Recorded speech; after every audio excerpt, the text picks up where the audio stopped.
So, afternoon, evening, everybody. Really lovely to see you all here. And so a very warm welcome for this inaugural lecture for David's professorship.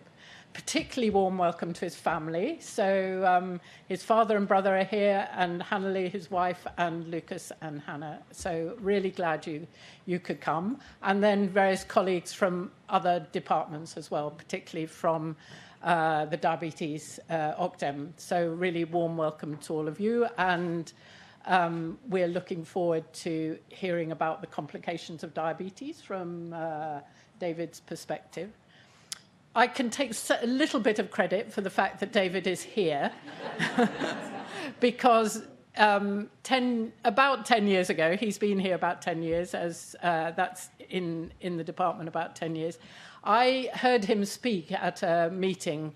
I can't exactly remember I think it was a lipid meeting of some description. And I thought, and at the time we were thinking about trying to get, to expand the team. And we've always been on the lookout for, as it were, really sparky people who could enhance the quality of life here. And I was impressed by him. Came back, talked to Rory, and over the course of a few months, we sort of manoeuvred so that there might be a job available for him. And I think in the interim, and Hallie might correct me, that you also got a job here, which actually made life easier. So very warm welcome. I'm not going to talk. Rory Collins is apologetic that he can't be here, because normally speaking, he would have given this introduction. And sadly, neither can Richard Pito. But it's lovely to see all the others of you. And so, David, over to you. We look forward to hearing from you. I hope all the others.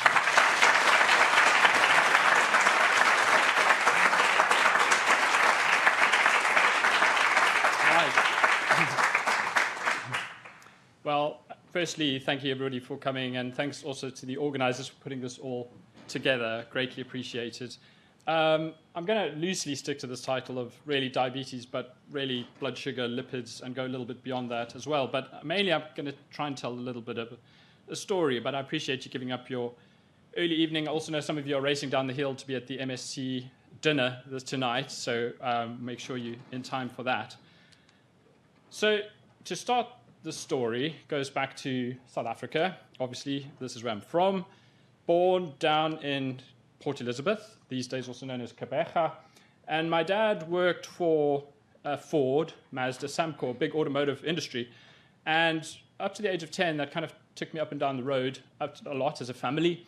Went to school in different places until maybe I was about 10 or 11 when we settled in Pretoria. I think my brother would agree.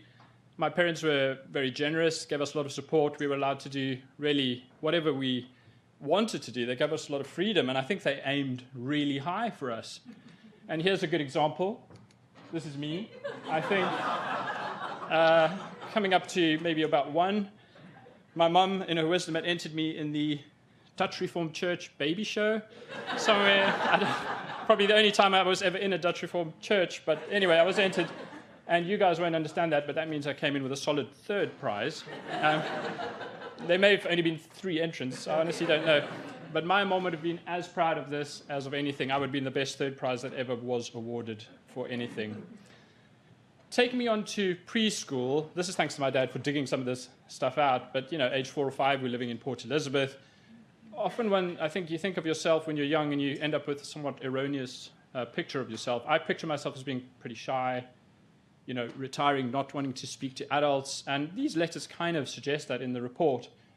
But I did kind of stumble across a very determined little boy who stands his ground, really wants something. Hanley? More worryingly, he'll even deal out a punch or two. So maybe I was a bit more punchy at that point than I really thought. But anyway, there you go. What I really like about this good old South African letter, the teacher is not judgmental in the slightest. He did what he needed to do. They sorted it out, and they carried on. Probably 5... Yes. This is... I spent 5 of my happiest years probably at Pretoria Boys high school. My brother and I overlapped for 1 year. My older brother, who left school as I was starting. And really, this was an incredible place, spent 5 years together. My mum worked at the school as a secretary, and most mornings we'd trundle off to the school in the old VW Beetle. Half the time we'd need a push start from some of the boarders to get the car going to get home. But a terrific place which offered every opportunity to do every kind of sport, every kind of cultural activity. So I was truly lucky, which many people in South Africa are not. I did academically well, so this is across the 5 years. I was the lead scholar in all years, and probably coming to the end of school, I thought I was a pretty smart guy. And only when you leave school do you realize, you're a big fish in a small pond, and only when you come to a place like this, you realize what truly clever means and what people can achieve when they think outside the box. And hopefully I've grown to learn a little bit about that in time. So what to study? Unlike Hanley, who always wanted to do medicine, I didn't really know. I was good at maths and science, kind of like Louise said a few years ago, probably quite similar. My memory's never been good.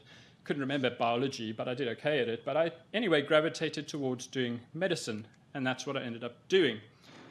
So here I was. I went to university in Pretoria, as my brother did. He was a medical student as well. And I think two key developments to mention at university. But before doing that, for saying that, one reflection I had on being a medical student in South Africa was that never in my years in university do I remember the word randomization being mentioned, clinical trials, nothing like that. We didn't hear about it. I mean, in many ways, it was a great place to study. The amount of disease we saw, unfortunately, young people with HIV, therapies weren't being made available, but one of the downsides were clinical trials, randomization, never heard a word about it, and I hope that has changed. Anyway, two key developments. The first is that I met this individual. I should say it's the one on the right, Hanley du Plessis, who's in the audience over there.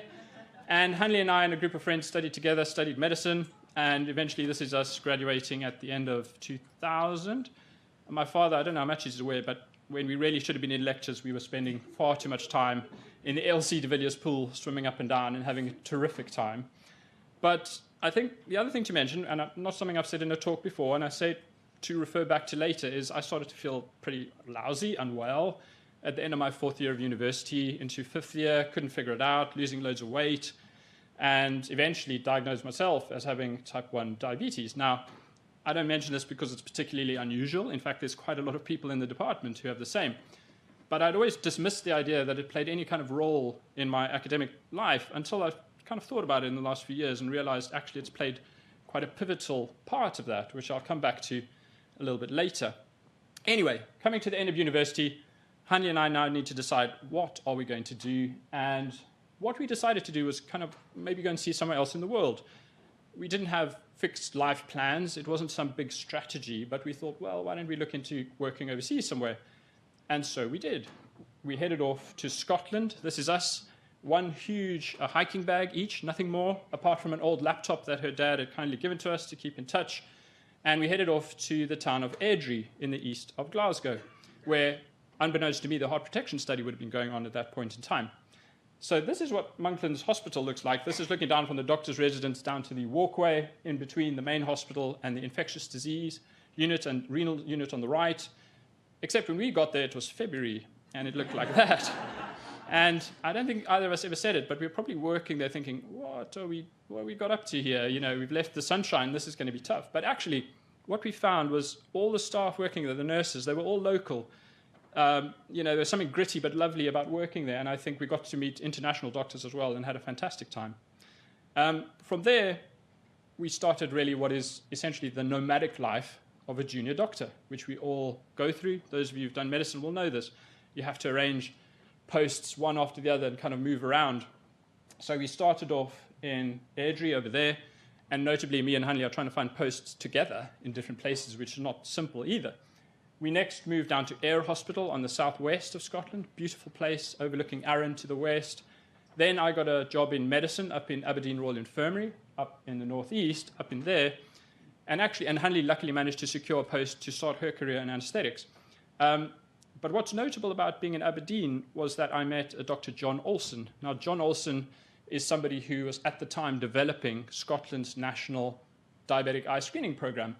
And I got to work with him for a few months, and that came to become a very good contact years later. Then we moved down to Glasgow in 2004-05, and again, I took up a specializing post in chemical pathology, otherwise known as clinical biochemistry and metabolic medicine in Glasgow. Eventually going on to do research and become an honorary consultant, etc. And I'll come back to some of these points in time later on. The other thing to mention is we were on South African passports, which becomes relevant to the story. And so we didn't travel overseas very much, but we got to know Scotland incredibly well. We traveled north, we traveled west. This is one example from Torridon. My brother could show you millions of other examples of how beautiful it can be on a day like this, at least. So there we were in Scotland, having a good time. And I trained in clinical biochemistry or chemical pathology with metabolic medicine under the leadership of Dr. Dennis O'Reilly. Dennis, proud man from Cork, tremendous intellect, and he would sit with you in the reporting office and, for example, tell you about the metabolism of the blue whale or something completely random, but a very kind, very generous man. And so our training was partly in laboratory management and also across various chronic disease areas, particularly diabetes and lipids and a few others. I'll come back to Dr. Ian Gunn, who's next down on the list. Jennifer Logue became a tremendous friend and colleague. And somebody who did have a profound effect on my career is Naveed Sattar, who became a good friend. He was a prolific young researcher, full of ideas, and it was really speaking to him that I eventually, I guess, gravitated towards doing some research. 2005, Hanley and I tied the knot. This is in South Africa. A number of Scots came over with us, hence you can see the evidence in a kilt. I will come back to Hanley later, but I think she said I'm allowed to tell you this. One special thing about Hanley is that as a schoolgirl, she was twice national debating champion. Now, that on itself is terrific, but I'll leave you to draw your own conclusions about married life. Anyway, when I was trying to think of a few examples of what I might tell you about things I got up to there, and actually for OCDEM colleagues, one interesting project was detecting people with pituitary tumors and pituitary abnormalities based on thyroid function tests. But I thought, especially given Richard Haynes is in the audience, I know he gratingly has learned to love this study, I thought I had to touch on this one. So for 6 months, one has to rotate out to a district general hospital. So I rotated out to Wishaw General in Lanarkshire. And this is Ian Gunn, who oversaw the program there. Great fun, had a terrific time with Ian. He insisted I show this picture, which is him throwing a boot at the 1995 Law Hospital Biochemistry Day. I'm not sure what he was up to, but that's the kind of guy Ian was, and I had a terrific time working with him. Anyway, this was 2005-06, and this was the time when estimated GFR, which is a way of looking at how one's kidneys are functioning, was coming through in the NHS. And we were sitting having lunch one day in Wishaw General Hospital's canteen, which was terrific. And we were having some meat thing, and we were saying, I'm sure eating cooked meat puts your creatinine up and makes you look like you've got kidney disease, even though you don't. We're kind of mulling on this. So what did we do? The next day, we took blood from each other. We came down to the canteen. We ate huge amounts of meat. We went back out to the laboratory. We checked each other's blood tests, and our creatinine levels had rocketed. And it suggested that we had profound kidney disease, which, of course, we hadn't. It's just a trick of the test. And so we set up a study. What did we do? A crossover study. So about half of these individuals were staff in the laboratory. About half were elderly patients who came for weekly rehab. You know, they'd had a hip operation or they'd had a heart operation. And they thought this was brilliant because 1 week they'd come and we'd give them the vegetarian option. And another week they'd come and we'd give them the meat option and we'd take some blood tests. I mean, I've never had such good sign-up for a study. Could have made it hundreds of patients, but anyway, we only needed 32. And what did we see? Well, yes, creatinine went up tremendously, and just as one would anticipate, the calculated kidney function dropped and suggested that half of the people had kidney disease when only a fraction did. And if you measured kidney function using another measure, namely cystatin C, then you saw absolutely nothing. Now, this was partly just good fun, but actually it did end up in the NICE guideline, which I think is where Richard grew to hate it, because he suddenly found that people were being told to fast for kidney tests, which was really irritating for the renal physicians. I think they've subsequently slightly softened the advice a little bit. But more importantly for me, it taught me that research is good fun, or it can be at least. It's not good fun all the time, but it's good fun some of the time, and you can bring statistics, maths to bear on what you're doing. So that led me to really talk in some detail to Naveed, colleague, and I wanted to pursue a research degree, an MD or a PhD or whatever. We pursued for funding to do a project and ended up being a small clinical trial, which I'll show you in a second. But if you apply as an international student, which I was then, then the university would charge £12,000, £15,000. You'll see the funding difficulties universities are in many places, and that's partly because they're not getting international fees. My own perspective is a bit different. I mean, there's no way on earth we were ever going to afford this kind of fees. So I applied and made the case for myself to be a home student, a UK student. And that's what I got back. You're going to see quite a few of those, by the way, rejected. So I was going to give up on the whole idea. And was it not for Hanley's persistence, I probably wouldn't be here talking to you now. Because this is 2006. Come 2008, she said, are you sure? Have a look again. So I went back onto the website, looked through the rules for the University of Glasgow to be a home student. And as I read it, I thought, well, I meet these rules. I won't go into the details, but I felt that I met them. So I applied again. And they wrote back again, and they said, thanks, but no thanks. And they added some details, which was that I had to be younger than 21, fail, and I had to be living with my parents, definitely a fail, to qualify. But this was not stated on the website, and so I complained at quite a high level to the university. And really, at the 11th hour, I was accepted. And really, if Hanley had not said that, I wouldn't have done it. And effectively, it was a technicality, because on the same day that I was approved, they put all the small print that had been missing back onto the web page. And that's how I managed to register to do an MD, which later developed into a PhD.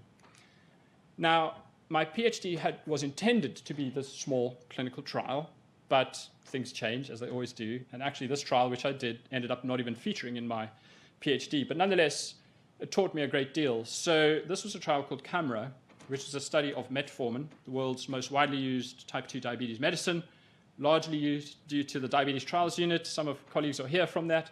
Ruru Holman led UK PDS, of course. And there was great interest in what could this drug do in people without diabetes, because it's so cost-effective. It reduces the chance of getting diabetes. You know, what's not to like about it? And so we sought funding for this study and got some funding. And what we did was to study about 200 patients, a bit less than that. The outcome we looked at was change effectively in thickness of the carotid artery. So over 18 months. So you can already see this was never going to fit into a PhD. We were pretty naive. But as we were going along, I had the good fortune also to be two doors down from John McMurray. Many of you will know John. For those of you who don't, John is one of the world's leading cardiovascular trialists. But more than that, he became pivotal, I think, in my understanding of clinical trials.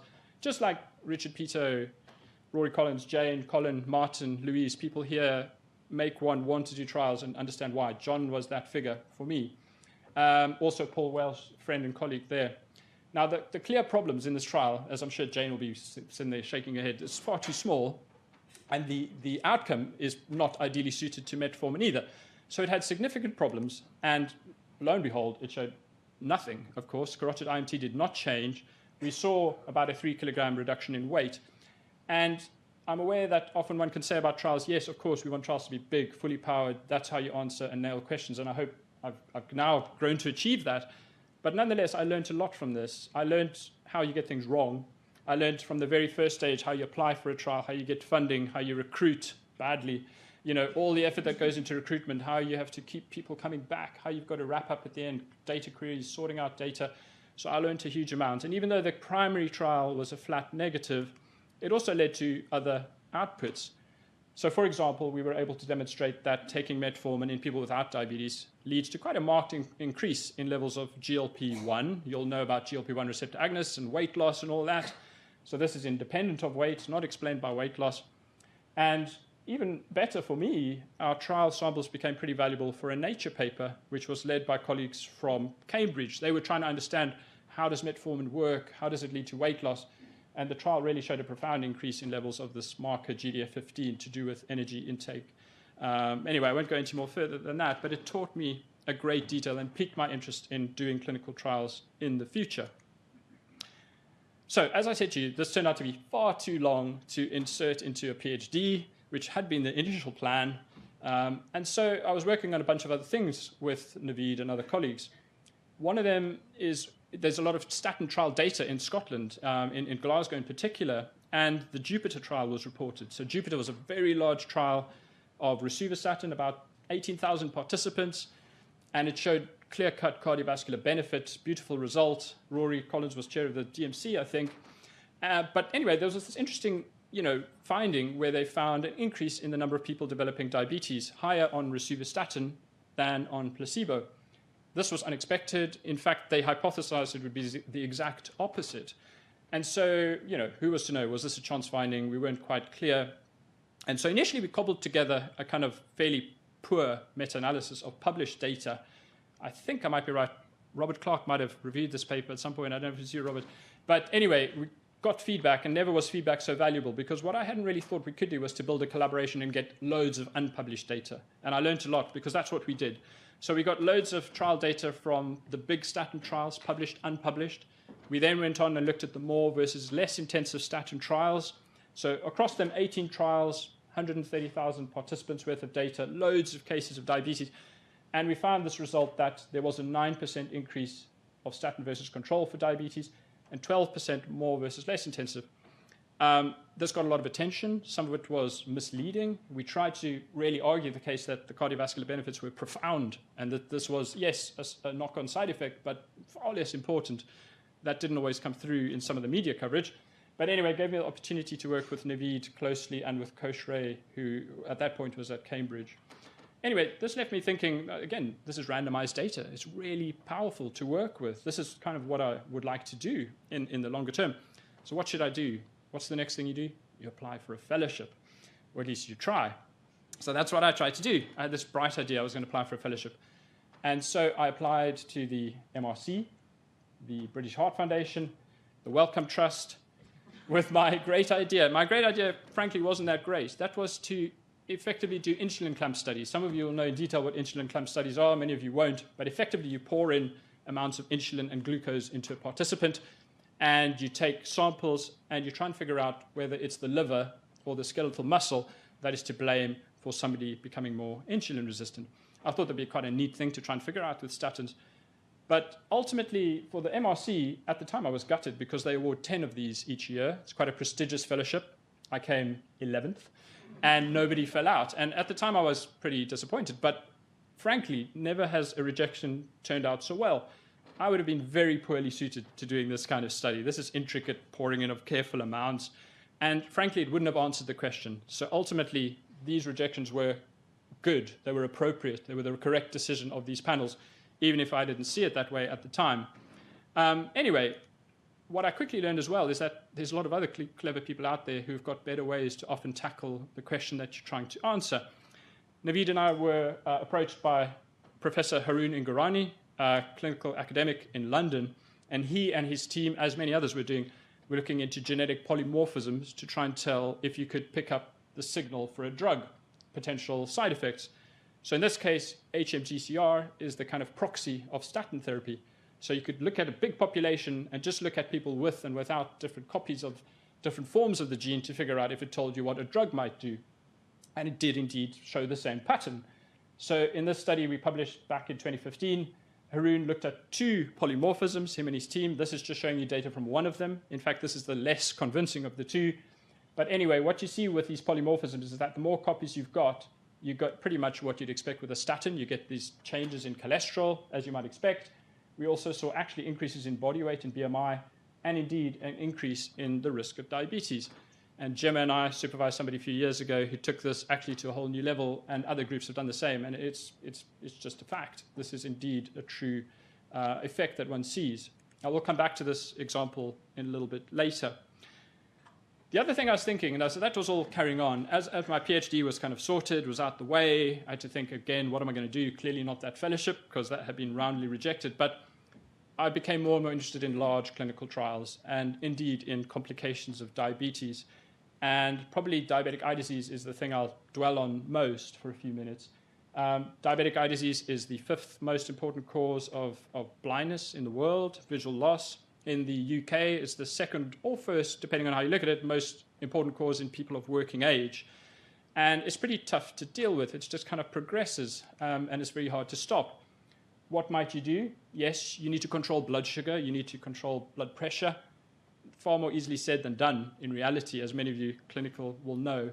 Yes, you can treat people with advanced eye disease with lasers, injections, etc. But again, you don't really want it to get to that stage in the first place if you can possibly avoid it. Now, I'd said to you, I'd been picked up as having diabetes myself. John Olson in Aberdeen had set up this program with his colleagues of diabetic eye screening. So I would trundle along once every year, have my eyes photographed, like this picture here. That's my left eye a few years ago. And that detailed image allows the graders, trained graders, also using software, to kind of grade what's happening in the back of the eye. So, for example, R0 means you've got nothing going on in the peripheral retina. R4 means you've got meaningful, problematic, vision-threatening disease. M0 to M2, that's the area around here, the macula, which is the central vision. And again, tells you the same story, either nothing, but going down to meaningful, potentially vision-threatening disease.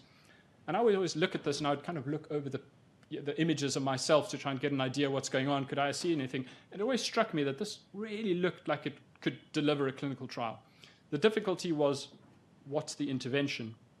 And all of a sudden, around 2010, an intervention that we might test started to kind of reveal itself. Old drug, fenofibrate. It's been around since the, 1970s, something like that. And it's used on occasion for reducing blood fat levels, triglycerides. We don't use it particularly much in the UK, but it's got a well-established safety profile. And there was a lot of data. I won't go into the details. This is essentially looking at diabetic eye disease in big clinical trials. And there was this consistent pattern. You can see all of these boxes and whiskers are off to the left of the vertical line, suggesting that it could protect the eye. The problem with all of this data, even though it looks great, was that these trials are cardiovascular outcome trials, which were all null. They didn't show cardiovascular benefit, so you're always at risk of looking for something that you like and getting a chance finding. So what we needed was a dedicated trial to look at diabetic eye disease. Generic drug, no company was going to shell out to do a very expensive trial. So what might we do? So essentially sat down, thought about how I might do a clinical trial, and this is an email I've dug out back from 2013, some 12 years ago. Any of you want to do trials? I'm afraid that's often how long it takes, isn't it, Jane? So, and really, I tried to spell out to the retinal screening program how I thought a trial could work. And you won't be able to read them, but I kind of spelled out 8 points that I thought we could do to deliver the trial. And with hindsight, when I read them through now, we did pretty much almost exactly that, with 1 or 2 key improvements, which, thanks to Jane, happened in the trial and made it, I think, a greater success than it ever might have been. Anyway, so it's a 12-year journey. Great idea, but we needed money. So I applied to the NIHR. This is back in 2014, early 2014, trying to find money to do this trial. My kids know this trial inside out. They would have heard me go on and on and on about it over the years. Anyway, so they'll know these slides as well as any.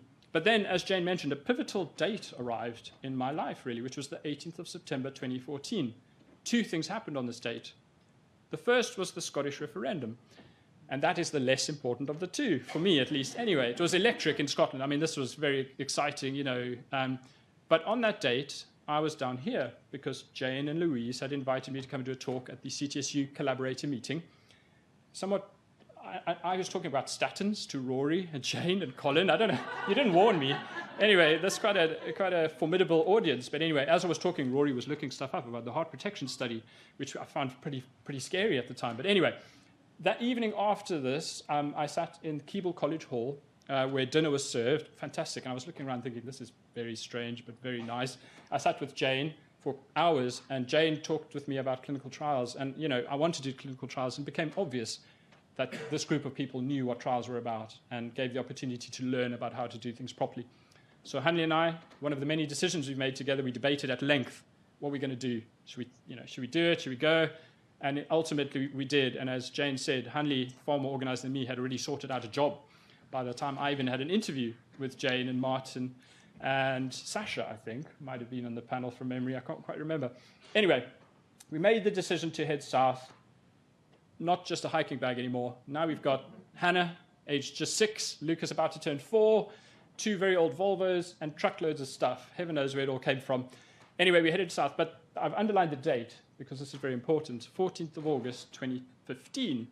Literally the day before we drove south, I got an email from the NIHR saying, great trial, fenofibrate, we want to fund it. That trial was based on me being in Glasgow, though. And now, literally, we're heading down in a car to Oxford. So this posed some challenges. And it took about a year of negotiation to transfer the trial. But to the great credit, really, of the senior department members here, they were all very happy to transfer the trial. And we managed to move it from Glasgow to Oxford and set up the trial here. So I do need to tell you a little bit about this trial. So this was fenofibrate for people with diabetic eye disease. We recruited participants with early diabetic eye disease. They were randomized to fenofibrate or placebo. And effectively, if you think back, I showed you rows in green and rows in red on that retinal screening grading scheme. We're trying to stop the people in green getting down to a level of red, in other words, to more advanced disease. So it was randomized, double-masked, placebo-controlled trial, largely thanks to Jane. I'd almost given up on getting placebo an active drug, and thanks to Jane, we managed it at the 11th hour for the trial, and thank heavens we did. And it was highly streamlined. And I think the key point about the trial is it was heavily embedded in the NHS in Scotland, in particular in the diabetic eye screening program, but other ways as well. So, Sarah, this is for you. Sarah loves the cryptic crossword. And so we'd done a training, our first training up in Stirling, stayed with my brother. We did this training. And we were flying back down. I think Sarah was sitting with Rachel Raff, and they were doing the cryptic crossword together. Now, I don't know about you. I could stare at one of these clues for 1,000 years. I would have no idea what it's about. And she pointed at it excitingly. Look, look, David, look, look. And I'm blankly looking down the clues, trying to pretend like I know what on earth she's on about. The one that caught my eye was writer with sex appeal. I thought, is this like an oblique compliment? I don't know, but no, it wasn't. She was actually pointing at number 24. I'll let you read that for a second. Okay, no idea. Okay, then she even underlined it for me. She said, look, look, look, and then she spelled it out. Apparently the solution is retina. And she was thrilled, and this was going to be a good omen for the trial, and I think she was right, because that's how it turned out. Anyway, the brainwave probably that made the trial also a success is from Jennifer, my colleague. She had the idea, as had been done here before, of inviting people to the trial based on their NHS data. The Scottish diabetes system had never been used for this, and it took a long, long, long time to get all the approvals, but ultimately it worked incredibly well. We invited 17,000 people. We got about 4,000 replies, and as always, you do thin out by the time you get to the number randomized, but effectively, that almost plots the same as the population does of Scotland across the country. People took part wherever they were and worked incredibly well. I think I'll publish quite a few papers in my time. I don't know what others think, but often these kind of baseline characteristics, rationale papers get no viewings, no citations, nobody looks at them. But for me, this will be one of the best papers, I think, I ever write. It really describes many, many years of work by a number of people and how it all came together. And yes, if you spotted it, I snuck my eye onto the cover of the journal. Only you and I know this. Nobody else actually. The journal doesn't have any idea. But anyway, I thought it would be a nice memento to have. So anyway, I've told you about this trial. What did it show? Well, just to emphasize NHS data, one thing we saw is that the placebo event rate was exactly as you would expect from the NHS data. And with the drug, we saw a reduction overall of 27% with p-value of 0.006. And that, of course, was terrific. And I remember Carl and Will showing us the data. John, you were online. Jane was sitting with me. And, of course, I was happy. But on the other hand, I was also a bit sad because once we knew the result, it was over. It was kind of this family affair almost, and it was kind of like a breakup. It had ended, and the trial had to finish. So it was a strange experience. But if I now plot those results back onto the hypothesis-generating data I showed you before, then it plots beautifully these cardiovascular trials looking at their eye results and lens. They're all slightly different in many different ways, but the results match up as well as one might expect. So I wasn't going to put this in, but I thought I would anyway, because I want to make the point of how the NHS data can be used for clinical research. We know that fenofibrate impacts on eGFR, your kidney function, but it's entirely reversible. This is not a permanent effect.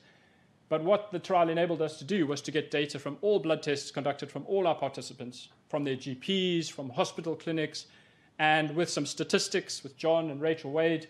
If you just plot it carefully, and Carl and Will's data analysis, you see as clear a result on renal function as you would hope to see in any trial where you had 6 monthly face-to-face visits with a research nurse. The NHS data told us exactly the same thing, which to me tells me a message that this is what we should be doing more and more going forwards. So I do want to come back to NHS data towards the end with a couple of examples, but how might we use NHS data? Well, we can recruit to trials. Many of you have done that, and I'll show you a few more examples. And we can look at the effect of the intervention during the trial. We can look after the trial. We can look at biochemistry, health economics. In this case, we even have an image biobank of about 10,000 retinal images, which we can now use with colleagues in the Big Data Institute to look even more detail what this drug is doing to the eye. I will come back to the NHS point with the final two examples, but before I get there, I want to mention another couple. One is CTT, cholesterol treatment trialist.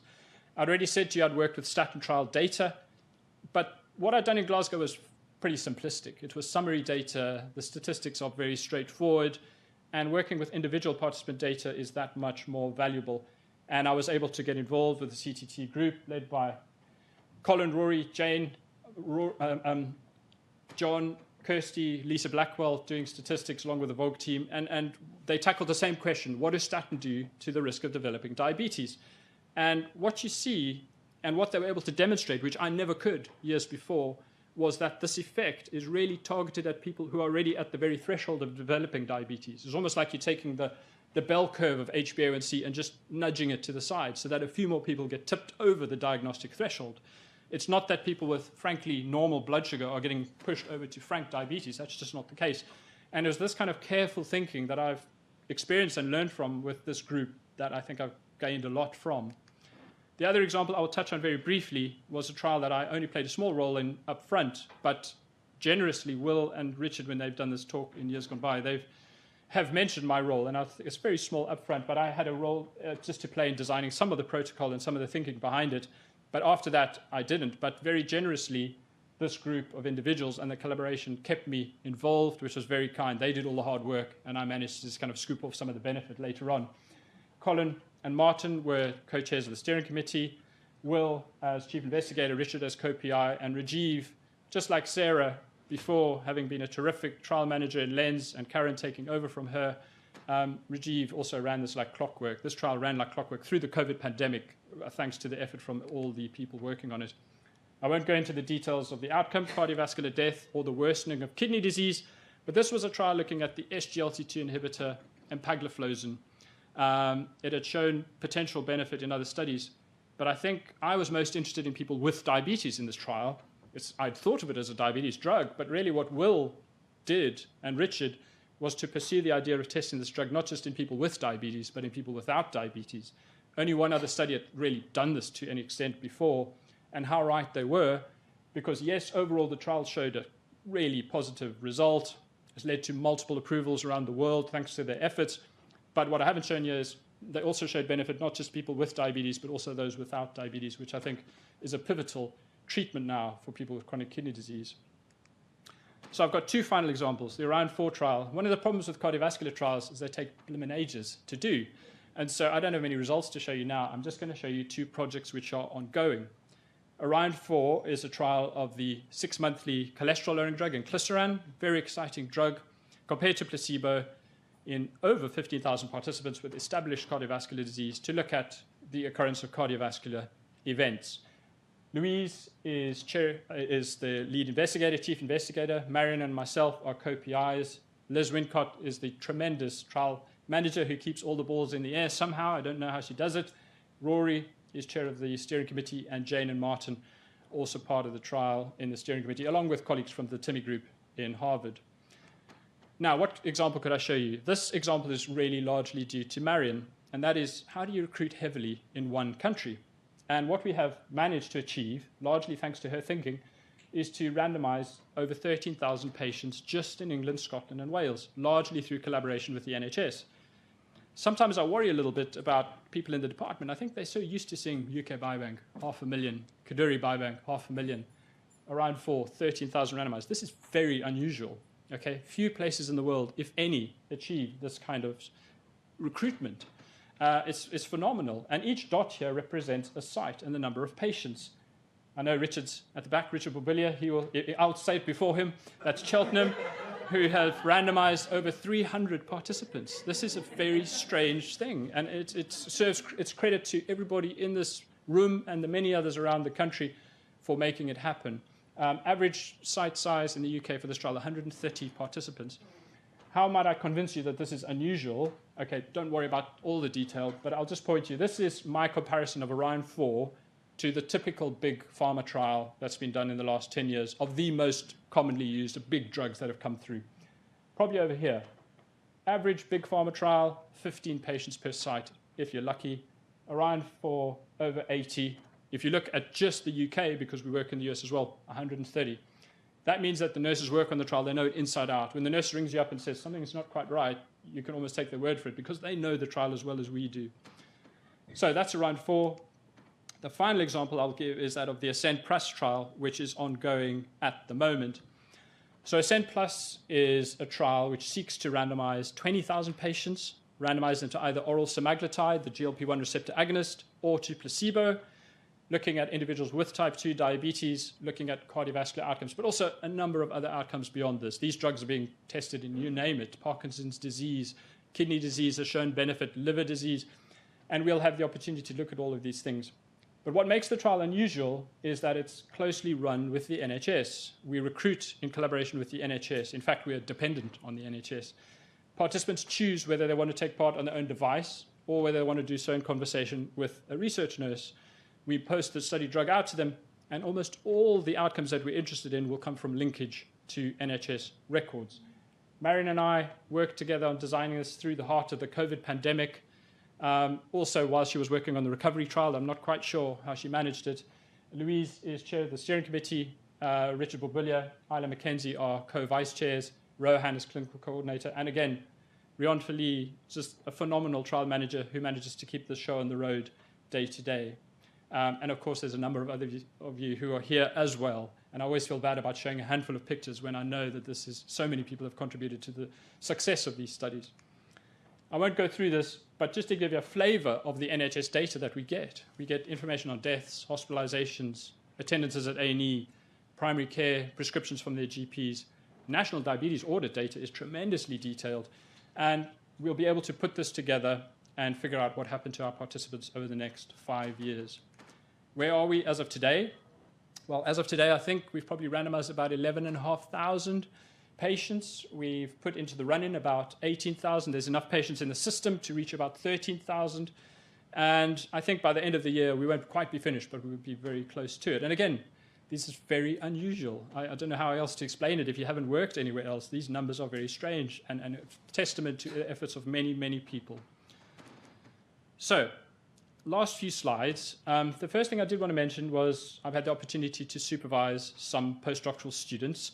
They're named here. They've been incredibly successful. I won't go through them individually, but I do want to say thank you to co-supervisors, some of whom are pictured here, in particular Gemma. Gemma and I have supervised a few students together now, and more than that, Gemma has taught me a lot about genetic epidemiology, and I'm very grateful for her also care and support for the students we've co-supervised, as indeed everybody else shown here has been a co-supervisor with me.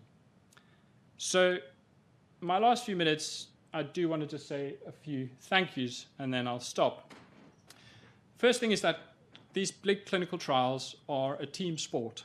I'm talking about a few features of them, but they are immense studies, and they depend on help, contributions from people in the department, beyond the department, other hospitals, and I do want to make it clear that we recognize the efforts that all of you put in to make these things a success. Of course, study participants as well. I do want to say a couple of just very specific thank yous as well to a few individuals, family and colleagues. Jane's already described a little bit how I came to end up working here after we met in 2014 and spent time. Jane has been my mentor. She's given me a lot of advice. She's practically intervened on studies and made them better. And it's her advice about what really matters in trials that I think has allowed me to grow as a trialist myself. On the right-hand side, Louise Bowman. Richard Haynes might not remember, but one of the first things he advised me when I came, he said, what you should do is work with Louise. And how correct he was. Louise is an incredible trialist, first and foremost. But more than that, she's got this ability to carry people with her in a positive frame of mind to try and achieve something incredible. I'm sure I go into meetings sometimes, sure I'm going to disagree with Louise. And I come out thinking, great, Louise, amazing. She's got great ideas. We should do what she says. And Marion Mapham is a very close colleague. We've worked very closely together for the last 7 or 8 years. She's selfless, generous person. She never seeks the spotlight. But she's a central cog that makes a place like this work. And it's a privilege to call her a friend and a colleague. My own family, my brother's here, as I said, from Scotland. My brother's an orthopedic surgeon. For the medics in the room, you'll know what that means. He's an orthopedic surgeon in every flavor of the word. But he's the kind of person who's actually incredibly happy to see other people's successes as well. And I know he'll be very happy and proud to be sitting there. My mom was one of life's great people, happy people, good people. Unfortunately, she's not with us anymore. But were she here, she'd be as proud as that day when I got third prize in the Dutch Reformed Church baby show. She would be very proud. My dad's come all the way from South Africa for today. His support and the freedom to pursue whatever we wanted has also allowed me to be here. So I thank them all for that. And finally, our own small clan. Hannah and Lucas, they've had to tolerate a lot. They know these studies inside out, I should tell you. And I think I've managed to brainwash them enough. In fact, and they're very understanding when things get busy. A few years ago, at the dinner table, Lucas comes home. He's not happy. I said, what's wrong, son? He said, football. I said, what's happened at football? He said, well, the teams, they just picked them, and they had all the strong players, and I was in this team, and we just lost, and it was rubbish. And I just looked at him. I didn't even have to say it. He looked at me, and he said, Dad, I know. We should have randomized.